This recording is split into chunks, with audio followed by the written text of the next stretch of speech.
Нурулла хәзрәт, хатын иренә каршы сүз әйтә аламы? Әүзу биллаһи минеш шәйтанир раҗим. Бисмиллаһир рахманир рахим.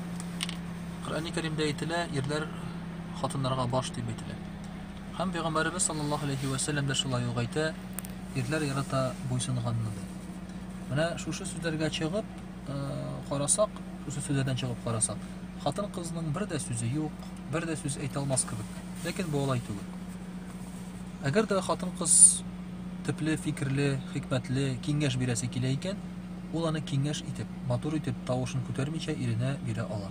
Пәйгамбәрбез саллаллаһу алейхи ва саллямның хатыннары шулай эшләгәндә.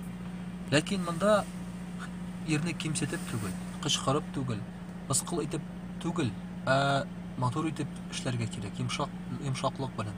Шулай эшләгән вакытта моның бернинди зыяны да булмый. Һәм әлбәттә инде ул киңәш бирү урынлы булырга тиеш. Ягъни киреләнү белән, ниндидер теге тәкәбберлек белән, булай да дөрес әйберне тагын дөрес түгел дип әйтү белән эшләнергә тиеш түгел. Хәзрәт, үзең шулай кабул итәсеңме тормышта дип әйтик.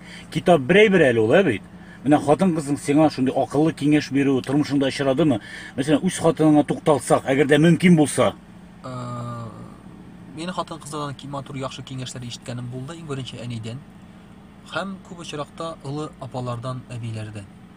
Ләкин яшьрәк хатын кызлардан минем төпле теге яхшы киңәшләр ишеткәнем юк, хәтеремдә түгел. Инде хатын белән килгәндә без инде әлбәттә киңәшләшеп эшлибез эшләрне. Күп очракта хатын минем фикерләрне кабул итә, һәм әгәр дә ул үзе бер нәрсә эшлисе килсә, ул миннән рөхсәт сорый эшләргә. Ләкин теге миңа да берәр сүз әйтәсе булса, йомшак итеп, киңәш итеп матур гына әйтә, һәм мин инде ул киңәшне әгәр дә теге урынлы дип тапсам, инде кулланам, ягъни аны иретмә мине дип әйткәнем юк.